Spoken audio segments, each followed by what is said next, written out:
Hello दोस्तों, स्वागत है आप लोगों का अपने यूट्यूब परिवार अरुण एकेडमी में। आज की क्लास में हम लोग पढ़ेंगे दोस्तों राम भक्ति शाखा। देखिए, भक्ति काल को दो पार्ट भागों में बांटा गया है। पहला निर्गुण भक्ति, दूसरा सगुण भक्ति। निर्गुण भक्ति को भी दो पार्ट में बांटा गया है, एक ज्ञानाश्रयी शाखा और दूसरा प्रेमाश्रयी शाखा। सगुण भक्ति को भी दो पार्ट भागों में बांटा गया है, एक राम भक्ति शाखा और दूसरा कृष्ण भक्ति शाखा। तो आज की वीडियो में हम लोग राम भक्ति शाखा पढ़ेंगे। जितने भी प्रीवियस ईयर एग्जामों में ट्रेंड किया हुआ प्रश्न है दोस्तों, सब PYQ के माध्यम से लाइन बाय लाइन हम लोग पढ़ रहे हैं। अगर आप लोग प्लेलिस्ट नहीं देखे हैं तो जाकर देख सकते हैं। बहुत ही शानदार तरीके से ये क्लास चलाई जा रही है। ज्ञानाश्रयी शाखा, प्रेमाश्रयी शाखा सब पढ़ा दिया गया है और आदि काल भी पढ़ा दिया गया है। तो देखिए दोस्तों, ज्ञानाश्रयी शाखा के इम्पोर्टेंट कवि कौन है? कबीरदास, जो पढ़ा दिया गया है। और ज्ञानाश्रयी शाखा को ही संत काव्य धारा के नाम से जाना जाता है। और प्रेमाश्रयी के इम्पोर्टेंट कवि कौन है? मलिक मोहम्मद जायसी। आप लोग जाकर ये भी पढ़ सकते हैं, PYQ के माध्यम से पढ़ाया गया है। और प्रेमाश्रयी शाखा को ही सूफी शाखा के नाम से जाना जाता है। और आज की वीडियो में हम लोग राम भक्ति शाखा पढ़ेंगे, जो इनके इम्पोर्टेंट कवि कौन है? तुलसीदास। और कृष्ण भक्ति शाखा के इम्पोर्टेंट सूरदास है। चलते हैं दोस्तों, देरी नहीं करते हैं, इम्पोर्टेंट फैक्ट कुछ जान जाते हैं। देखिए, राम काव्य के प्रमुख कवि बहुत सारे हैं, लेकिन इम्पोर्टेंट देखिए, तुलसीदास जी हैं, स्वामी अग्रदास जी हैं, नाभादास जी हैं, हृदय राम और केशवदास और रामानंद है। तो राम भक्ति शाखा के कवियों ने राम को आधार मानकर काव्य की रचना की है। राम भक्ति शाखा के मुख्य भक्ति पद्धति दास्य भाव की है। क्या है? दास्य भाव की है। और इम्पोर्टेंट फैक्ट कुछ इसकी और जानकारी देख लेते हैं, उसके बाद हम लोग चलेंगे PYQ के माध्यम से। दोस्तों, हम लोग जितने भी प्रीवियस ईयर एग्जामों में ट्रेंड किया हुआ प्रश्न है, सब के सब हम लोग PYQ के माध्यम से हम लोग कर रहे हैं। तो राम काव्य से जुड़ी कुछ जानकारियां जान जाते हैं। देखिए, राम भक्ति शाखा की शुरुआत रामानंद से मानी जाती है। राम भक्ति शाखा में तुलसीदास का अहम योगदान रहा है। तुलसीदास ने अपने काव्यों में राम कथा के जरिए लोक कल्याण की भावना को दिखाया है। चलते हैं दोस्तों, एक और इम्पोर्टेंट देखिए क्या पॉइंट है। तुलसीदास ने अपने युग के राम का भावपूर्ण वर्णन किया है। किसका? तुलसीदास ने अपने युग के राम का भावपूर्ण वर्णन किया है। यहाँ पे दोस्तों, जो प्रीवियस ईयर एग्जामों में ट्रेंड किया हुआ प्रश्न है, सब लेकर आए हैं। अब PYQ के माध्यम से ये राम भक्ति शाखा हम लोग बहुत ही शानदार तरीके से कर लेंगे। देखिए, कली कुलिस जीव निस्तार हित वाल्मीकि तुलसी भयो उक्ति किस कवि द्वारा रचित गई है? तो क्या नरहरि बारहट के द्वारा, या ईश्वर दास के द्वारा, या अग्रदास के द्वारा, या नाभादास के द्वारा? तो ऑप्शन नंबर डी हम लोग लॉक कर देंगे, नाभादास के द्वारा। देखिए, नाभादास स्वामी अग्रदास के शिष्य थे। ये नाभादास स्वामी किसके शिष्य थे? तो अग्रदास के शिष्य थे। और इनकी जो प्रमुख कृति है नाभादास की, भक्तमाल अष्टयाम। याद रखिएगा, नाभादास की जो प्रमुख कृति है वो भक्तमाल अष्टयाम है। और नाभादास किसके शिष्य हैं? तो अग्रदास के शिष्य हैं। तो राइट आंसर नाभादास हो जाएगा। देखिए दोस्तों, नेक्स्ट क्वेश्चन क्या कह रहा है। निम्नलिखित से राम भक्ति काव्य परंपरा के कवि नहीं है। तो राम भक्ति के कौन नहीं है? क्या गदाधर भट्ट नहीं है, या नाभादास नहीं है, या गोस्वामी तुलसीदास, या हृदय राम? तो याद रखिएगा, गदाधर भट्ट नहीं है राम भक्ति शाखा के। ये गदाधर भट्ट कृष्ण भक्ति परंपरा के गौड़ीय संप्रदाय के कवि हैं। इसके कृष्ण भक्ति जो हम लोग ये वीडियो खत्म कर लेंगे, तो नेक्स्ट वीडियो जो लाएंगे कृष्ण भक्ति, उससे जो जो इम्पोर्टेंट रहेंगे, जो जो कृष्ण भक्ति के अंतर्गत आएंगे, सब PYQ के माध्यम से हम लोग पढ़ लेंगे। तो नाभादास, गोस्वामी तुलसीदास, हृदय राम, ये सब क्या है? ये राम भक्ति काव्य परंपरा के कवि हैं और गदाधर नहीं है। तो इस क्वेश्चन का राइट आंसर दो हो जाए, पहला ऑप्शन ए हो जाएगा गदाधर भट्ट, क्योंकि ये कृष्ण भक्ति परंपरा के गौड़ी संप्रदाय के कवि हैं। नेक्स्ट क्वेश्चन देखिए क्या कह रहा है दोस्तों। मातु पिता जग जाहि तज्जो विधिहु न लिख्यो कछु भाल भलाई। यह आत्मपरक काव्य पंक्ति इनमें से किस भक्तिकालीन कवि की है? तो किस भक्तिकालीन कवि की है दोस्तों? क्या सूरदास जी की है, या कबीरदास जी की है, या तुलसीदास की, या हृदय की है? तो ऑप्शन नंबर सी हम लोग लॉक कर देंगे, ये तुलसीदास की। जो पंक्ति है तो किसकी है? तुलसीदास की है। और तुलसीदास जी का जन्म कब हुआ था? तो 1500 मतलब 1532 से 1623, ये तुलसीदास का जीवन काल 1532 से 1623 कह सकते हैं। और दोस्तों, माता पिता दुनिया में पैदा करके इन्होंने क्या लिखा?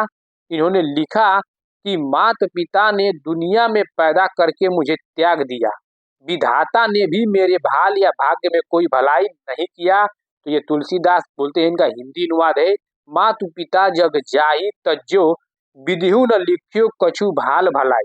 यानी कि उन्होंने यही कहा है कि माता पिता ने दुनिया में पैदा करके मुझे त्याग दिया, और विधाता ने भी मेरे भाल, ये जो भाल है दोस्तों, इसी को भाग्य कहते हैं, तो मेरे भाल यानी भाग्य में कोई भलाई नहीं लिखी। कुछ दोस्तों इंपॉर्टेंट फैक्ट हम लोग देख लेते हैं, बहुत ही इंपॉर्टेंट यहाँ से क्वेश्चन पूछ लेता है। देखिए, गोस्वामी तुलसीदास द्वारा 12 ग्रंथ प्रमाणिक माने जाते हैं। ये कई बार ट्रेंड किया गया है कि गोस्वामी तुलसीदास के कितने प्रमाणिक ग्रंथ माने गए हैं, तो 12 याद रखिएगा।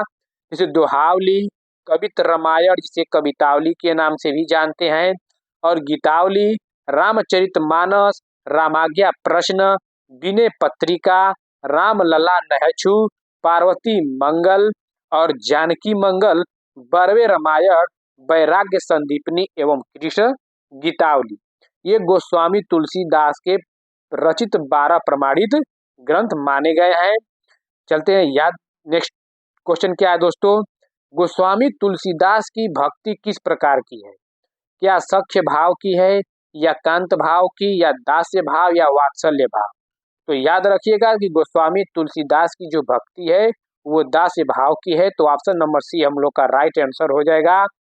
देखिए दोस्तों, इनके पत्नी गोस्वामी तुलसी जी की पत्नी का क्या नाम है? रत्नावली।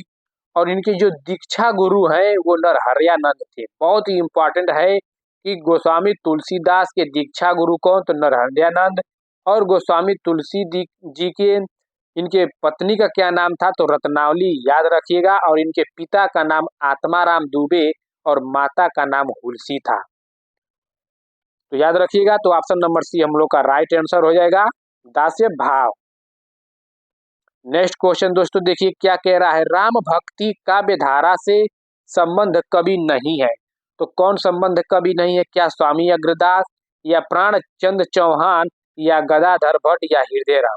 तो हम अभी जस्ट ऊपर वाले पहले के दूसरे प्रश्न में क्या बताए थे? तो गदाधर भट्ट नहीं है दोस्तों। तो गदाधर भट्ट किस काव्य धारा से है? तो कृष्ण काव्य धारा से संबंधित है। तो याद रखिएगा, स्वामी अग्रदास, प्राणचंद चौहान, हृदय राम, ये राम भक्ति काव्य धारा के कवि हैं, और गदाधर कृष्ण भक्ति के हैं। तो देखिए, राम भक्ति शाखा के प्रमुख कवि और उनकी रचनाएं। तो जो राम भक्ति शाखा के प्रमुख कवि हैं, तुलसीदास, विष्णुदास, ईश्वरदास, स्वामी अग्रदास, प्राण चौहान और हृदय राम। तो याद रखिएगा कि तुलसीदास के रचना रामचरितमानस, विनय पत्रिका, रामाज्ञा प्रश्न, बहुत सारे हैं, जैसे गीतावली भी है, कृष्ण गीतावली भी है, दोहावली है, रामलला नहचू है, ये सब क्या है? तुलसीदास की प्रमुख रचनाएं हैं। और विष्णुदास की रुक्मणी मंगल, स्वर्गारोहण। ईश्वरदास की प्रमुख रचना कौन सी है? भरत मिलाप और अंगद पैज। स्वामी अग्रदास की अष्टयाम, हितोपदेश, उपखाड़ बावनी। और प्राणचंद चौहान का मोस्ट इम्पॉर्टेंट रामायण महानाटक है। और हृदय राम का ये कई बार ट्रेंड किया गया है, हृदय राम का हनुमान नाटक, सुदामा चरित, दो मोस्ट इम्पॉर्टेंट है, याद रखिएगा, हनुमान नाटक, सुदामा चरित। चलते हैं नेक्स्ट क्वेश्चन पे दोस्तों। देखिए नेक्स्ट क्वेश्चन क्या है? देखिए, सुंदर कांड रामचरित का कौन सा कांड या सर्ग है? क्या चौथा है, या पांचवा है, या दूसरा है, या तीसरा है? तो ऑप्शन नंबर बी हम लोग लॉक कर देंगे, पांचवा है दोस्तों। इंपॉर्टेंट फैक्ट हम लोग इसमें देख लेते हैं कि आप लोग कंफ्यूजन न रहे। देखिए, रामचरित मानस में 7 कांड यानी कि सर्ग या सोपान है, जो क्रमशः इस प्रकार है, मतलब एकदम लाइन से है दोस्तों। पहला बाल कांड, दूसरा अयोध्या कांड, तीसरा अरण्य कांड, चौथा किष्किंधा कांड, पांचवा सुंदर कांड, छठा लंका कांड और सातवां उत्तरकांड। तो याद रखिएगा, कोई भी पूछ सकता है कि रामचरितमानस में दूसरा कौन सा है, तो अयोध्या कांड। तीसरा पूछ देगा तो अरण्य कांड। तो इसमें देखिए पांचवा पूछा है तो सुंदर कांड। सुंदर कांड में हनुमान जी द्वारा सीता की खोज और राक्षसों के संहार का वर्णन किया गया है। यह दोहा और चौपाई छंद में लिखा गया है, जो बहुत ही इंपॉर्टेंट है, याद रखिएगा। अयोध्या कांड को रामचरितमानस का हृदय स्थल कहा जाता है। यह भी क्वेश्चन ट्रेंड किया है, कई बार कर भी सकता है आगामी एग्जामों में, कि रामचरितमानस, किस कांड को रामचरितमानस का हृदय स्थल कहा जाता है। तो याद रखिएगा अयोध्या कांड को। रामचरितमानस की रचना तुलसीदास जी द्वारा, जिन्हें संवत 1631 में चैत्र शुक्ल रामनवमी यानी कि मंगलवार को प्रारंभ किया। इसे पूर्ण करने में 2 वर्ष 7 महीना 26 दिन लगा। ये पूछ देता है कि रामचरितमानस की रचना जो तुलसीदास ने किए हैं वो कितने दिन में पूर्ण किए हैं, तो 2 वर्ष 7 महीना 26 दिन, याद रखिएगा। तुलसीदास जी ने वैराग्य संदीपनी, रामाज्ञा प्रश्न, कवितावली, विनय पत्रिका, गीतावली, पार्वती मंगल, जानकी मंगल जैसे अनेक महत्वपूर्ण ग्रंथों की रचना की। तो याद रखिएगा, बहुत ही इंपॉर्टेंट है। चलते हैं दोस्तों नेक्स्ट क्वेश्चन पे। देखिए नेक्स्ट क्वेश्चन क्या कह रहा है। रामचरितमानस में तुलसीदास ने सर्वप्रथम इनमें से किनकी वंदना की? क्या पार्वती शंकर की, या वाल्मीकि हनुमान की, या सरस्वती गणेश की, या सीताराम की? तो ऑप्शन नंबर सी हम लोग का लॉक हो जाएगा, सरस्वती गणेश की। तो रामचरितमानस में तुलसीदास ने सर्वप्रथम इनमें से किनकी वंदना की है, तो सरस्वती गणेश की। चलते हैं दोस्तों नेक्स्ट क्वेश्चन। निम्नलिखित में से लोक मंगल की साधना का कवि कहा जाता है? लोक मंगल की साधना का कवि किसे कहा जाता है दोस्तों? क्या तुलसीदास को, या कबीरदास को, या रविदास को, या सूरदास को? तो ऑप्शन नंबर ए हम लोग का राइट आंसर हो जाएगा, तुलसीदास को।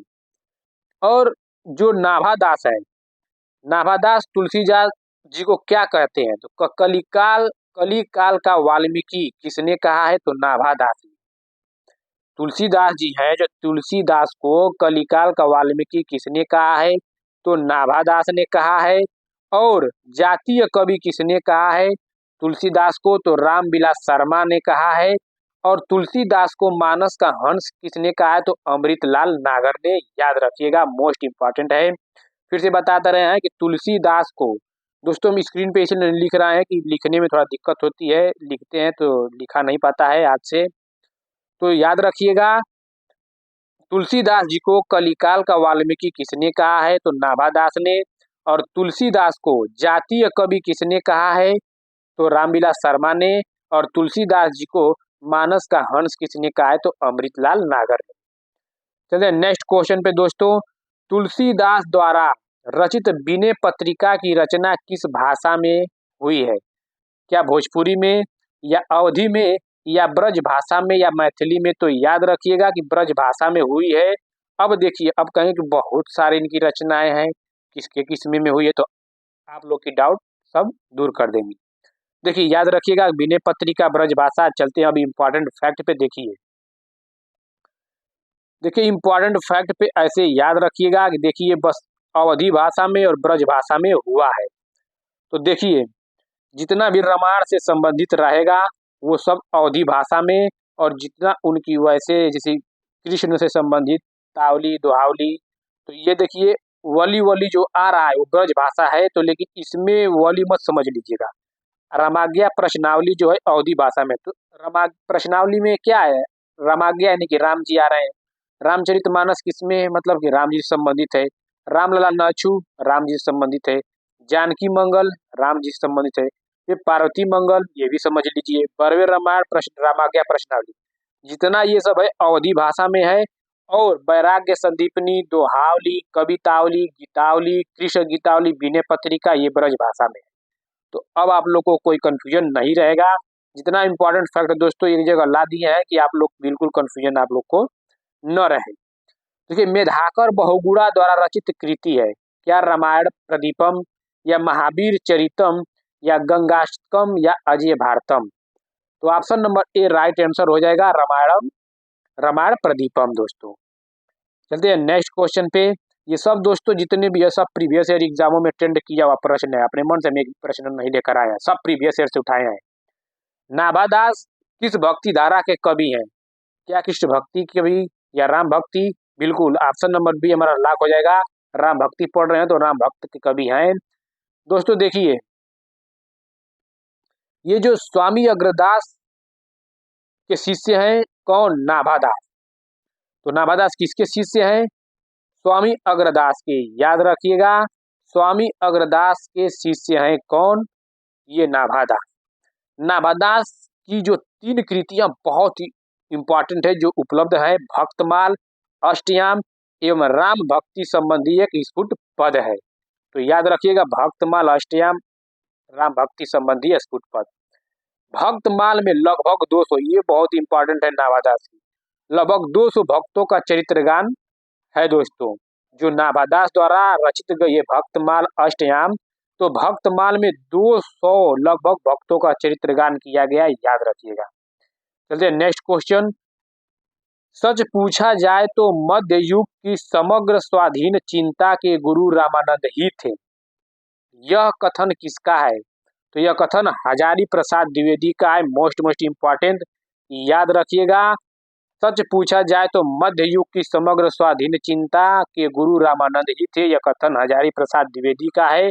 तो दोस्तों इंपॉर्टेंट फैक्ट देख लेते हैं यहाँ से क्वेश्चन। देखिए, रामानंद का जन्म प्रयाग के, गुरु रामानंद भाई दिया है क्वेश्चन में, तो रामानंद से देख लेते हैं। रामानंद का जन्म प्रयाग के ब्राह्मण परिवार में हुआ था। इनकी माता का नाम सुशीला देवी तथा पिता का नाम पुण्य सदन था। तो याद रखिएगा कि रामानंद के माता का नाम सुशीला देवी, पिता का नाम पुण्य सदन था। और कबीर दास हुए, रैदास, सुरसरी, अनंतानंद, पीपा, धन्ना इनके प्रमुख शिष्य थे। मान लीजिए ये सब नहीं याद कर रहे हैं तो कबीर दास, रैदास यानी कि रविदास जी का याद रखिएगा कि ये रामानंद के शिष्य थे। तो कबीर दास और रविदास किसके शिष्य थे? तो रामानंद के शिष्य थे, याद रखिएगा। और ये भी एक एक निगाह में पढ़ लीजिएगा। स्वामी रामानंद द्वारा स्थापित रामानंदी संप्रदाय को ही रामावत संप्रदाय कहा जाता है। और रामानंद के जो प्रमुख ग्रंथ हैं देख लीजिए कौन कौन है। श्री रामार्चन पद्धति, राम रक्षा स्रोत, आनंद भाष्य, वैष्णव मताब्ज भास्कर, योग चिंतामणि और सतनामी पंथ। दोस्तों क्वेश्चन के बाद जो पॉइंट हम लेकर आ रहे हैं बहुत इंपॉर्टेंट है। सोचिए ऐसा कोई पॉइंट आप लोग को नहीं देता है। यहाँ से आप लोग देखिए रामानंद का पूरा क्लियर हो गया, तुलसीदास का पढ़ रहे हैं वो भी क्लियर हो जाएगा। ऐसे ऐसे बहुत सारे हैं दोस्तों, टेंशन मत लीजिए आप लोग। देखिए, भगवान को सगुण मानकर उनकी भक्ति पर बल देने वाले भागवत धर्म के भेदों और उनके संस्थापकों को सुमेलित कीजिए। तो दोस्तों सुमेलित कीजिए, ये तो ठीक है, कोई बात नहीं। हम देखिए यहाँ पे बता दे रहे हैं इंपॉर्टेंट फैक्ट में, आप लोग याद करके देख लीजिएगा। देखिए, श्री संप्रदाय के प्रवर्तक रामानुजाचार्य हैं और इनका दार्शनिकम विशिष्टा द्वैतवाद है। देखिए क्वेश्चन यहाँ से पूछ देगा, श्री संप्रदाय के प्रवर्तक कौन है? तो रामानुजाचार्य। श्री संप्रदाय के दार्शनिकम कौन है? तो विशिष्टाद्वैतवाद। विशिष्टाद्वैतवाद के प्रवर्तक कौन है? रामानुजाचार्य। विशिष्टाद्वैतवाद किस संप्रदाय से है? श्री संप्रदाय से। ऐसे ही घुमा के पूछेगा। तो ब्रह्म संप्रदाय के प्रवर्तक मध्वाचार्य और इसका दार्शनिक द्वैतवाद। रुद्र संप्रदाय के प्रवर्तक विष्णु स्वामी, इसका दार्शनिक शुद्धाद्वैत। सनकादिक संप्रदाय को निम्बकाचार्य और इसका दार्शनिक द्वैताद्वैत या भेदवाद। गौड़ी संप्रदाय के चैतन्य महाप्रभु, इनका दार्शनिक द्वैताद्वैतवाद। और राधा वल्लभ के हित हरिवंश, याद रखिएगा। और यहाँ पे इंपॉर्टेंट करके देख लीजिए, सनकादिक संप्रदाय को निम्बार्क संप्रदाय, हंस संप्रदाय या कुमार संप्रदाय के नाम से भी जाना जाता है। पूछ देगा कि हंस संप्रदाय का और निम्न में से क्या नाम है? तो सनकादिक संप्रदाय दे देगा या निम्बार्क संप्रदाय दे देगा, ऐसे ही क्वेश्चन देता है। भक्तमाल, ये जो भक्तमाल है दोस्तों, ये नाभादास द्वारा रचित गई है। ये हम बताए हैं, क्या बताएं दोस्तों, कई बार बता दिए हैं कि भक्तमाल के जो नाभादास है इसके इम्पोर्टेंट कवि रचना कौन है? तो भक्तमाल, इसमें कितने ग्रंथों को हम बताए थे दोस्तों। भक्त माल में 200 भक्तों का चरित्रगान किया गया था। तो याद रखिएगा, तो भक्तमाल किसके द्वारा? नाभादास द्वारा रचित गई है, ये टीकाकार है। तो भक्तमाल के टीकाकार कौन है? क्या प्रियदास हैं, क्या विठलनाथ, या अग्रदास, या किला? तो ऑप्शन नंबर ए हमारा राइट आंसर हो जाएगा, प्रियदास। चलते हैं नेक्स्ट क्वेश्चन दोस्तों। देखिए, मूल गोसाई चरित के रचनाकार कौन है? तो मूल गोसाई चरित के रचनाकार कौन है? क्या नाभादास हैं, या प्रियदास, या बेनी माधव दास, या नरहरि दास? तो ऑप्शन नंबर सी हम लोग का लॉक हो जाएगा, बेनी माधव दास। अपनी इस रचना में यानी कि मूल गोसाई रचित के रचनाकार बेनी माधव दास हैं। तो मूल गोसाई के रचना में तुलसीदास का चरित्र चित्रण करने के साथ ही कौन? बेनी माधव दास ने तुलसीदास का चरित्र चित्रण करने के साथ ही मीराबाई और तुलसीदास के पत्राचार का भी उल्लेख किया गया है। तो याद रखिएगा, मूल गोसाई चरित के रचनाकार बेनी माधव दास हैं। चलते हैं नेक्स्ट क्वेश्चन पे। विज्ञान गीता किसके द्वारा लिखी गई है? तो क्या नाभादास के द्वारा, या तुलसीदास के द्वारा, या केशवदास के द्वारा, या मलुकदास के द्वारा? तो विज्ञान गीता केशवदास के द्वारा लिखा गया है। मोस्ट इंपॉर्टेंट है, याद रखिएगा। चलते हैं इंपॉर्टेंट फैक्ट देख लेते हैं। देखिए, केशवदास की कवि प्रिया, रसिक प्रिया और छंदमाल रीति ग्रंथ है। केशवदास विज्ञान गीता किसके द्वारा लिखा गया है? तो केशवदास के द्वारा लिखा गया है। तो अब केशवदास से थोड़ा देख लेते हैं। तो केशवदास की कवि प्रिया, रसिक प्रिया और छंदमाल रीति ग्रंथ है, जिनमें क्रमशः रस, अलंकार और छंदों का निरूपण किया गया है। यानी कि कवि प्रिया में रस, रसिक प्रिया में अलंकार और छंदमाल में छंदों का निरूपण किया गया है। मलुकदास की रचनाएं कौन कौन सी हैं? रत्न खान, ज्ञान बोध, ज्ञान परोक्ष, ध्रुव चरित आदि। इतना इंपॉर्टेंट फैक्ट ऐसे ऐसे आप लोग याद रखिएगा। प्रीवियस ईयर के अकॉर्डिंग इस तरफ पढ़ेंगे, आप लोग के माइंड में बढ़ जाएगा। ऐसा भी क्वेश्चन आता है और ऐसे हम लोग को पढ़ना है। भक्ति काल को निर्गुण सगुण ऐसे ऐसे करके, तो आप लोग के माइंड में अच्छे से याद होगा। नाभादास की रचनाएं भक्तमाल, अष्टयाम, राम भक्ति संबंधी स्फुटी पद। तो भक्तमाल में कितने कितने रचना मतलब कि कवियों का किया गया है? तो 200, याद रखिएगा। तुलसीदास की रचनाएं रामचरितमानस, पार्वती मंगल, विनय पत्रिका, रामलला नैछू, हनुमान बाहुक, जितने बताए हैं इंपॉर्टेंट सब हैं दोस्तों। मानव प्रकृति का ज्ञान, क्या? मानव प्रकृति का ज्ञान तुलसीदास से अधिक उस युग में किसी को नहीं था, यह कथन किसका है? तो क्या रामचंद्र शुक्ल का है, या हजारी प्रसाद द्विवेदी का है, या रामविलास शर्मा का है, या विश्वनाथ त्रिपाठी का है? तो ऑप्शन नंबर बी हम लोग का राइट आंसर हो जाएगा, हजारी प्रसाद द्विवेदी का है। तो दोस्तों, हजारी प्रसाद द्विवेदी जितने इंपॉर्टेंट फैक्ट इन लोग की कृतियां हम लोग देख लेते हैं। देखिए, हजारी प्रसाद द्विवेदी की प्रमुख रचनाएं, देखिए, हिंदी साहित्य की भूमिका है जो 1940 में प्रकाशित हुई थी, और एक हिंदी साहित्य का आदिकाल है जो 1952 ईस्वी में, बहुत इंपॉर्टेंट है। हिंदी साहित्य की भूमिका और हिंदी साहित्य का आदिकाल, तो ये नहीं देखे हैं तो जाकर अब पहली वीडियो में देख लीजिए। हिंदी साहित्य का इतिहास पढ़ाए हैं, उसमें ये सब हम बताए हैं। रामविलास शर्मा की प्रमुख रचनाएं, देखिए, प्रगति और परंपरा जो 1949 में प्रकाशित हुई, साहित्य और संस्कृति 1949, प्रेमचंद और उनका युग 1952 में। ये किसकी कृति है? तो रामविलास शर्मा की है। रामचंद्र शुक्ल की प्रमुख रचनाएं रस मीमांसा, चिंतामणि, हिंदी साहित्य का इतिहास। ये बहुत बहुत इंपॉर्टेंट ये कृतियां, ये सब याद रखिएगा। नेक्स्ट क्वेश्चन क्या है दोस्तों?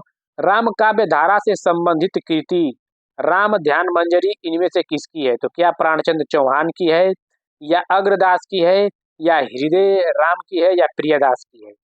तो राम काव्य धारा से संबंधित कृति राम ध्यान मंजरी अग्रदास की है। तो ऑप्शन नंबर बी हमारा राइट आंसर हो जाएगा। तो दोस्तों, इंपॉर्टेंट फैक्ट और देख लेते हैं। देखिए, भक्ति रस बोधनी किसकी है? तो प्रियादास की है। रामायण महानाटक किसकी है? तो प्राणचंद की है। हनुमान नाटक किसकी है? तो हृदय राम की है, याद रखिएगा। नेक्स्ट क्वेश्चन दोस्तों, देखिए नेक्स्ट क्वेश्चन क्या कह रहा है। देखिए, गोस्वामी तुलसीदास जी ने रामचरितमानस की रचना किस उद्देश्य से की थी? तो किस उद्देश्य से की थी? क्या मलुकदास, या बाबा लाल दास, या ईश्वरदास सुंदरदास?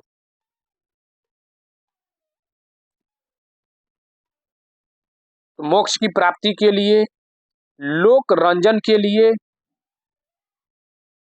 राम कथा का स्मरण करने या कराने के लिए या स्वांत सुखाए के लिए। दोस्तों देखिए, गोस्वामी तुलसीदास जी ने रामचरितमानस की रचना स्वांत सुखाए के लिए यानी कि स्वांत सुखाए के लिए किए थे और मानस में 7 कांड या सोपान है दोस्तों, याद रखिएगा, बताए हैं।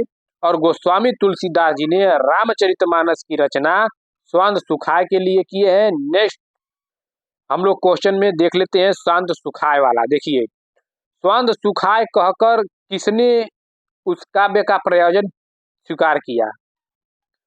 तो स्वांत सुखाए कहकर किसने उसे काव्य का प्रयोजन स्वीकार किया? क्या तुलसीदास या सूरदास या चंद बरदाई या कबीरदास? तो दोस्तों ऑप्शन नंबर ए हमारा राइट आंसर हो जाएगा तुलसीदास।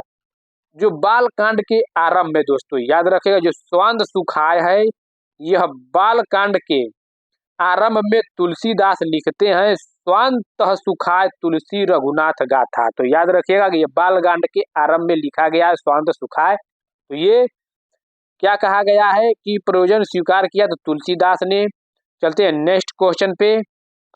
देखिए, निम्न कवियों में कौन हिंदी का महाकवि माना जाता है? तो हिंदी का कौन कवि माना जाता है? क्या कालिदास या भर्तृहरि या दोस्तों अक्षय घोष या तुलसीदास? तो ऑप्शन नंबर डी हमारा राइट आंसर हो जाएगा तुलसीदास। देखिए, जो कालिदास हैं ये कालिदास और भर्तृहरि और कौन से हैं? ये अश्वघोष, ये संस्कृत भाषा के कवि हैं और तुलसीदास हिंदी के महाकवि हैं। तो याद रखिएगा, तो हिंदी का प्रथम महाकवि चंद बरदाई को माना। देखिए, हिंदी के ये महाकवि, यहाँ पूछा गया कि हिंदी का महाकवि माना जाता है, तो महाकवि तुलसीदास हैं। और जो कालिदास भर्तृहरि अश्वघोष हैं ये संस्कृत भाषा के कवि हैं और तुलसीदास महाकवि हैं। और पूछ देगा कि हिंदी का प्रथम महाकवि कौन है, तो चंद बरदाई को हिंदी का प्रथम कवि महाकवि माना जाता है। नेक्स्ट क्वेश्चन क्या है? तुलसीदास के निम्न ग्रंथों को रचनाकाल के अनुसार आरोही क्रम में लगाइए। तो देखिए, इस क्वेश्चन का ऑप्शन नंबर सी सही होगा। पहले गीतावली, रामचरितमानस, जानकी मंगल, कवितावली। तो इम्पोर्टेंट फैक्ट दोस्तों हम आपको बता दे रहे हैं, आप लोग याद कर लीजिएगा। देखिए, पहले बैराग संदीपनी 1626 से 27, रामाज्ञा प्रश्न 1626 से 27, 28, 27 से 28, रामलला नहछू 1628 से 29, जानकी मंगल संवत 1629 से 30 और रामचरितमानस 1631 और पार्वती मंगल संवत 1643 और कृष्ण गीतावली संवत 1643 से 60। तो याद कर लीजिए दोस्तों, ये सन संवत याद कर लीजिए, स्क्रीनशॉट ले लीजिएगा और याद कर लीजिएगा। ये ऐसे ही क्वेश्चन पूछ देगा कि इनके आधार पे इस तरह सजाइए, तो याद रखिएगा ऐसे आप लोग सजा देंगे। नेक्स्ट क्वेश्चन दोस्तों देखिए, रामायण में किस भाषा का प्रयोग किया गया है? तो रामायण में संस्कृत भाषा का प्रयोग किया गया है। तो ऑप्शन नंबर सी हमारा राइट आंसर हो जाएगा। देखिए, आदि कवि वाल्मीकि ने रामायण की रचना संस्कृत भाषा में की। इसे वाल्मीकि रामायण के नाम से भी जाना जाता है। तो याद रखिएगा, इसे वाल्मीकि रामायण के नाम से भी जाना जाता है। और इस ग्रंथ में लगभग 24,000 श्लोक समाहित है। कितने? 24,000। रामायण में 24,000 श्लोक समाहित है और रामायण को वाल्मीकि रामायण के नाम से भी जाना जाता है। नेक्स्ट क्वेश्चन, राम कैसा जस अध उरथ गणन है किसकी पंक्ति है? तो ये किसकी पंक्ति है? तो सेनापति की पंक्ति है दोस्तों। देखिए, सेनापति का जन्म कब हुआ था? तो 1559 ईस्वी में, याद रखिएगा, क्योंकि क्वेश्चन पूछा हुआ है कि कब इनका जन्म हुआ था, तो 1559 ईस्वी में के आसपास वही लगभग माना जाता है दोस्तों। और इनके गुरु का नाम हीरामणि दीक्षित था। मतलब सेनापति के गुरु का क्या नाम था? तो हीरा। क्या नाम था इनके गुरु का? नाम हीरामणि दीक्षित था, याद रखिएगा। चलते हैं दोस्तों नेक्स्ट क्वेश्चन पे। किस रचनाकार के बचपन का नाम राम बोला था? क्या तुलसीदास या केशवदास, कबीरदास या विद्यापति? तो राम बोला था बचपन का नाम तुलसीदास। तो ऑप्शन नंबर ए हमारा राइट आंसर हो जाएगा। तो तुलसीदास जी का बचपन का क्या नाम था? राम बोला। 1532 से, याद रखिएगा, तुलसीदास का जीवन काल 1532 से 1623। इनके पिता आत्माराम दुबे, माता का नाम हुलसी और पत्नी रत्नावली, याद रखिएगा। नेक्स्ट क्वेश्चन, निम्नलिखित में से कौन सा गीति काव्य तुलसीदास का सर्वोत्तम काव्य है? तो ऑप्शन नंबर बी हमारा राइट आंसर हो जाएगा बरवे रामायण दोस्तों। नेक्स्ट क्वेश्चन, विनय पत्रिका किस भाषा में लिखी गई? विनय पत्रिका किस भाषा में लिखी गई है जस्ट बताएं दोस्तों। तो ब्रज भाषा में, इसका पॉइंट भी हम बताएं। पूरा तुलसीदास की जितनी भी ग्रंथ है कौन अवधि में है कौन ब्रज में है, तो आप लोग देख लीजिएगा अच्छी तरह से। देखिए, जहांगीर जस चंद्रिका के रचयिता कौन है? तो जहांगीर जस चंद्रिका के रचयिता कौन है? क्या देव या मतीराम या चिंतामणि या केशव? तो ऑप्शन नंबर डी केशव हो जाएगा दोस्तों, यानी कि केशव दास। चलते हैं नेक्स्ट क्वेश्चन दोस्तों, कवित रत्नाकर का लेखक कौन है? तो कवित रत्नाकर के लेखक कौन है दोस्तों? तो कवित रत्नाकर के लेखक सेनापति हैं। तो ऑप्शन नंबर ए हमारा क्या हो जाएगा? राइट आंसर हो जाएगा। तो इनकी एक अन्य ग्रंथ जो बहुत ही इंपॉर्टेंट है, जो काव्य ग्रंथ काव्य कल्पद्रुम है दोस्तों, याद रखिएगा। एक और इनके है काव्य कल्पद्रुम, याद रखिएगा, बहुत ही इंपॉर्टेंट है। कवि रत्न के लेखक कौन है? सेनापति। तो सेनापति के कवि रत्नाकर हो गया और एक काव्य कल्पद्रुम हो गया। चलते हैं नेक्स्ट क्वेश्चन, ब्रज भाषा का कौन सा कवि ऋतु वर्णन के लिए विख्यात है? तो सेनापति, याद रखिएगा। ब्रज भाषा का जो कौन सा कवि है जो कवि ऋतु वर्णन के लिए विख्यात है? तो सेनापति। तो सेनापति के दो ग्रंथ उपलब्ध, बहुत ही इंपॉर्टेंट है, जो कवित रत्नाकर और काव्य कल्प द्रुम दोस्तों। नेक्स्ट क्वेश्चन, तुलसीदास जी ने निम्न में से किस गुरु से शास्त्रों का अध्ययन किया है? तो किससे किया है? क्या शेष सनातन से या रामानंद से, शेख फरीद से या राघवाचार्य से? तो ऑप्शन नंबर ए हमारा राइट आंसर हो जाएगा शेष सनातन से। तुलसीदास जी ने शास्त्रों का अध्ययन काशी में जो गुरु शेष सनातन के पास रहकर किया था। कहाँ से? काशी में दोस्तों। और राम नाम की दीक्षा नरहरि दास से पाई थी। तो जो राम नाम की दीक्षा वो नरहरि दास से पाई थी और शास्त्रों का अध्ययन काशी में गुरु शेष सनातन के पास रहकर किया दोस्तों। दक्षिण के अलवार संत किस शाखा से संबंधित माने जाते हैं? तो किस शाखा से संबंधित माने जाते हैं दक्षिण के अलवार संत दोस्तों? तो याद रखिएगा कि राम भक्ति शाखा से ये माने जाते हैं। कई बार ये ट्रेंड किया गया है। तो जो दक्षिण में अलवार संतों की वाणी से राम भक्ति प्रस्फुटी हुई है, ये मुख्य रूप से विष्णु के भक्त हैं। जो 12 संत हैं दोस्तों, 12 संत में एक महिला रहती है अलवार संतों। और दोस्तों देखिए, अलवार का शाब्दिक अर्थ होता है मग्न। क्या? अलवार का शाब्दिक अर्थ होता है मग्न, और यानी कि भगवान की भक्ति में डूबा हुआ, इसी को मग्न। तो अलवार संतों की संख्या कितनी है? 12, याद रखिएगा। ये विष्णु भक्त है, मुख्य रूप से किसके? तो विष्णु भक्त है यही 12 संत वाले। तुलसीदास की निम्नलिखित कृतियों में कौन सी कृति कांडों में विभाजित नहीं है? देखिए, कांडों में विभाजित नहीं है दोस्तों। क्या पार्वती मंगल, बरवे रामायण या गीतावली या कवितावली? तो पार्वती मंगल दोस्तों, यही हम लॉक कर देंगे। पार्वती मंगल क्या है? ये कांडों में विभाजित नहीं है। तो तुलसीदास द्वारा ये कृत है पार्वती मंगल, ये कांडों में विभाजित नहीं है, बल्कि ये प्रबंध काव्य है। क्या है? ये प्रबंध काव्य है दोस्तों, याद रखिएगा। ये जो पार्वती मंगल है यह प्रबंध काव्य है, यह अवधि में रचित है। इसमें शिव पार्वती विवाह का वर्णन किया गया है पार्वती मंगल में दोस्तों। चलते हैं नेक्स्ट क्वेश्चन।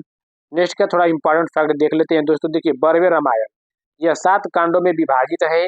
यह ग्रंथ रहीम के बरवे नायिका भेद से प्रभावित है दोस्तों। देखिए, जो तुलसीदास की वह कौन सी ग्रंथ है जो रहीम के बरवे नायिका भेद से प्रभावित है? तो याद रखिएगा बरवे रामायण।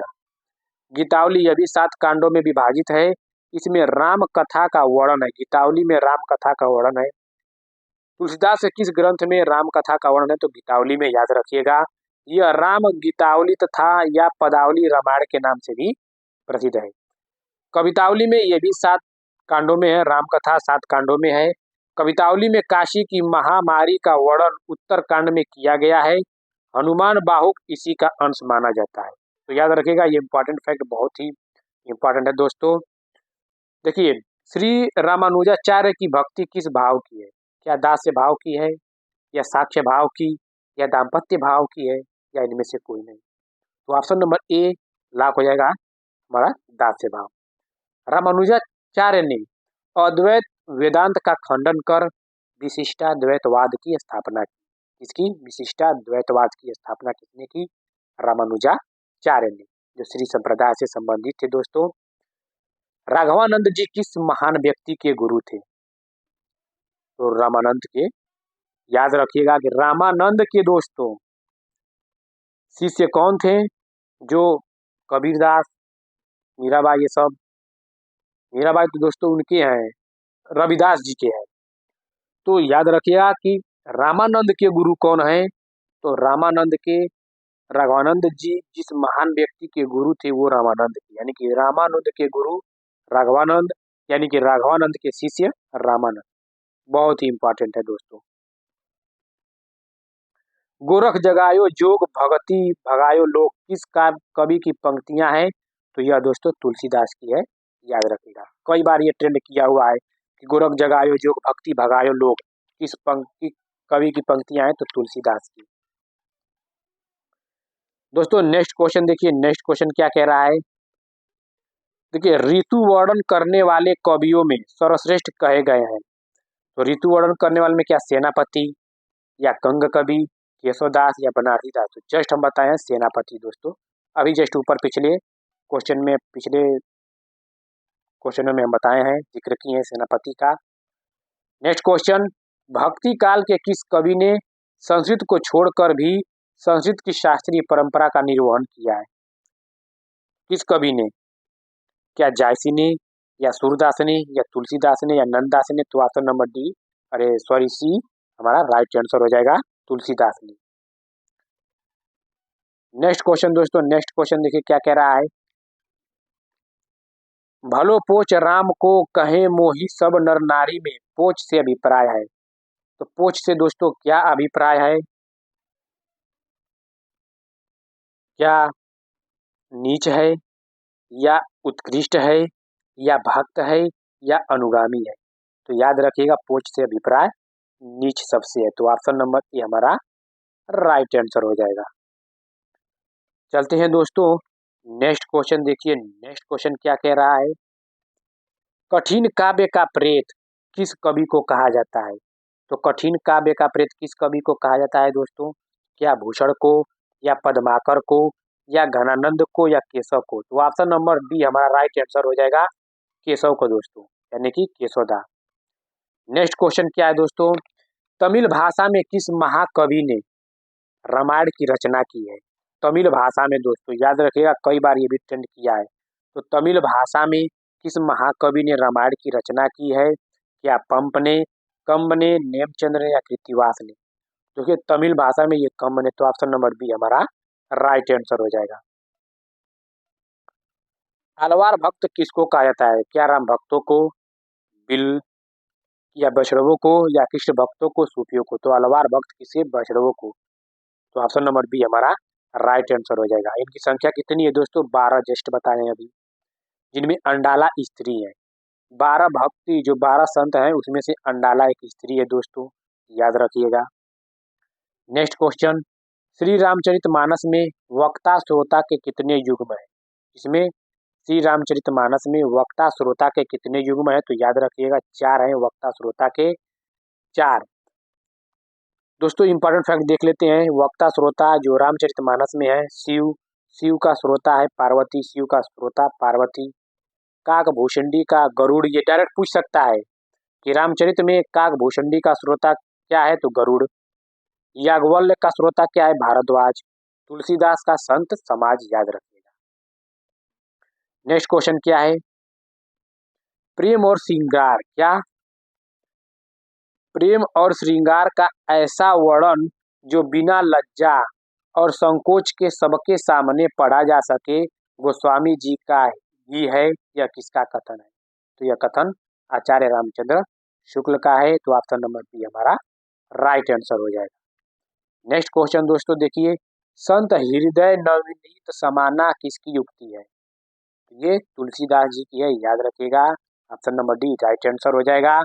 नेक्स्ट क्वेश्चन, तुलसीदास रचित विनय पत्रिका में पदों की कुल संख्या कितनी है? इसलिए तुलसीदास रचित विनय पत्रिका में, तो याद रखिएगा 279 है दोस्तों। ऑप्शन नंबर सी हमारा राइट आंसर हो जाएगा, 279। 79 और एक रामचरितमानस है उसमें 1074 दोस्तों दोहा है और दोहावली में 573 दोहा है। रामायण में 69 पदों की संख्या लगभग बताई गई है। नेक्स्ट क्वेश्चन दोस्तों देखिए, राम भक्ति शाखा में रसिकोपासना का समावेश किसने किया? राम भक्ति शाखा में रसिकोपासनों का समावेशन किसने किया है? तो अग्रदास ने किया है। तो ऑप्शन नंबर बी हमारा राइट आंसर हो जाएगा। नेक्स्ट क्वेश्चन दोस्तों देखिए, इनमें से तुलसीदास के किस रचना की भाषा अवधी नहीं है? तो दोस्तों अवधी नहीं है। अब जो हम क्या बताएं, एक ब्रज भाषा की तरफ एक ब्रज भाषा हम बता दिए। तो आप लोग कमेंट बॉक्स में कमेंट करके बताइए कि अवधि नहीं है कौन सी। देखिए यहाँ पे दोस्तों, यहाँ इंपॉर्टेंट फैक्ट भी देख लीजिए, ठीक है, कमेंट बॉक्स में बता दीजिएगा। रामचरितमानस की भाषा कवितावली। अवधि दोस्तों देखिए जितना है ये राम से अवधि भाषा में और इतना ये ब्रज भाषा में। तो रामचरितमानस अवधि में है। जानकी मंगल, राम राम लक्ष्मण, रामाज्ञा प्रश्न, पार्वती मंगल, बड़वे रामायण, ये सब क्या है?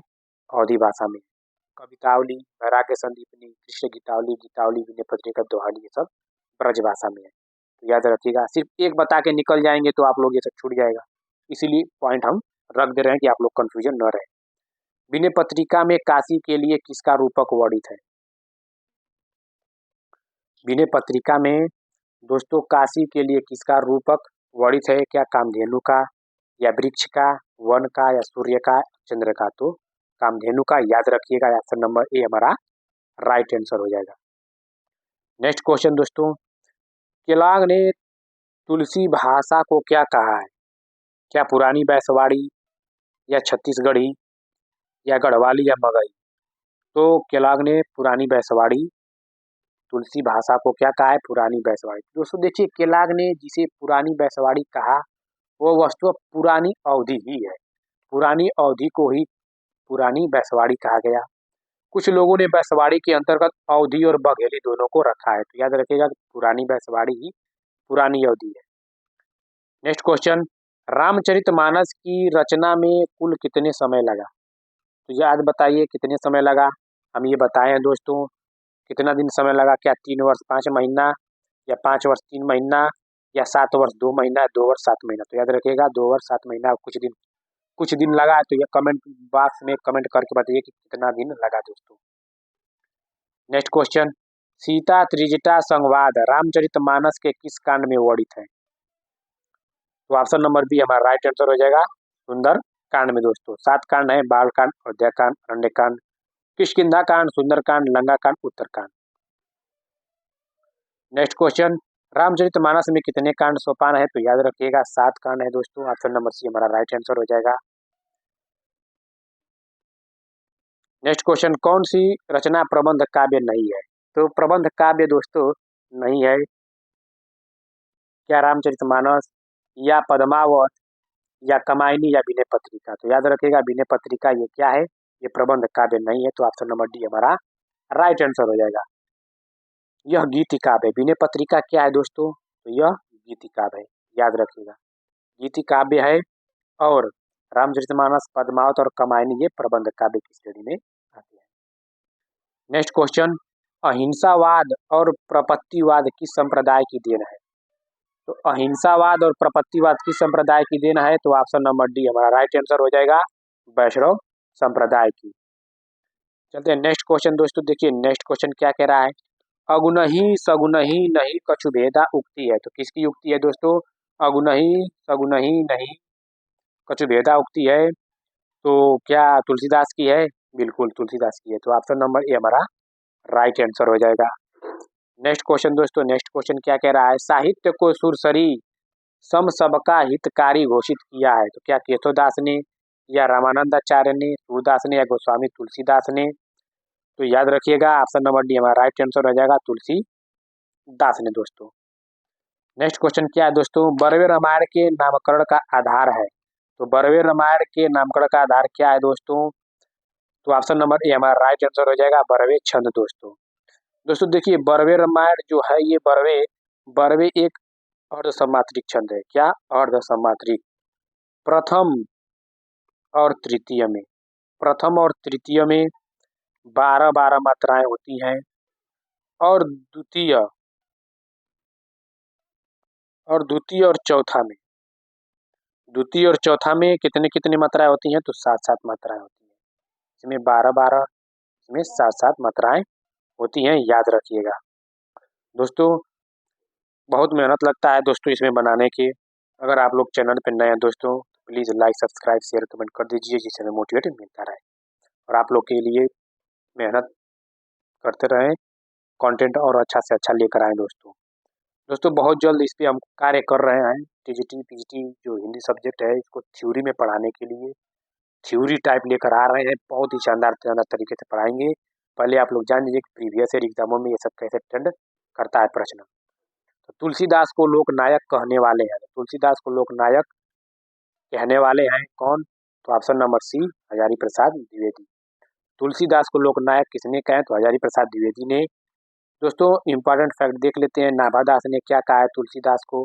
कलिकाल का वाल्मीकि। स्मिथ ने तुलसीदास को मुगल काल का सबसे महान व्यक्ति कहा है। तुलसीदास को रामविलास शर्मा ने जातीय कवि कहा है। तुलसीदास को अमृतलाल नागर ने मानस का हंस कहा है। नेक्स्ट क्वेश्चन दोस्तों देखिए, तुलसीदास ने कलयुग का वर्णन कवितावली के किस कांड में किया है? दोस्तों छूट गया क्या क्वेश्चन? नहीं छूटा नहीं है। तुलसीदास लोकनायक कहने वाले हजारी प्रसाद द्विवेदी। ठीक है दोस्तों, तो तुलसीदास ने कलयुग का वर्णन कवितावली के किस कांड में कहा है दोस्तों? तो कवितावली के किस कांड में कहा है? क्या उत्तरकांड में, या लंका कांड में, सुंदरकांड में, या बालकांड में? तो ये उत्तरकांड में कहा गया है। तो ऑप्शन नंबर ए हमारा राइट आंसर हो जाएगा। नेक्स्ट क्वेश्चन, तुलसीदास ने किस काव्य की रचना सूरदास के अनुकरण पे की है? तुलसीदास ने किस काव्य की रचना सूरदास के अनुकरण पे की है? तो ऑप्शन नंबर ए हमारा राइट आंसर हो जाएगा, गीतावली के अनुसरण पर। नेक्स्ट क्वेश्चन दोस्तों देखिए क्या कह रहा है, आरती कीजिए हनुमान लला की के रचयिता कौन है? तो आरती कीजिए हनुमान लला के रचयिता रामानंद है। तो ऑप्शन नंबर सी हमारा राइट आंसर हो जाएगा। नेक्स्ट क्वेश्चन और आज का लास्ट क्वेश्चन है दोस्तों, सुंदरकांड में प्रमुख पात्र है। तो सुंदरकांड में प्रमुख पात्र कौन है? क्या हनुमान, भरत, कैकेयी या लक्ष्मण? तो ऑप्शन नंबर ए हमारा राइट आंसर हो जाएगा। सुंदरकांड में प्रमुख पात्र हनुमान है। देखिए संपूर्ण सुंदरकांड में श्री हनुमान जी की गौरव का गाथा का वर्णन है। मानस के सुंदरकांड को रोग मुक्ति का कांड कहा गया है। तो याद रखिएगा सुंदरकांड में प्रमुख पात्र हनुमान है। आई होप दोस्तों आप लोग को वीडियो अच्छा लगा हो। अगर अच्छा लगा हो तो चैनल को लाइक, सब्सक्राइब, शेयर, कमेंट कर दीजिए, जिससे हमें भी मोटिवेट मिलता रहे। ठीक है दोस्तों, आप लोग का बहुत बहुत धन्यवाद।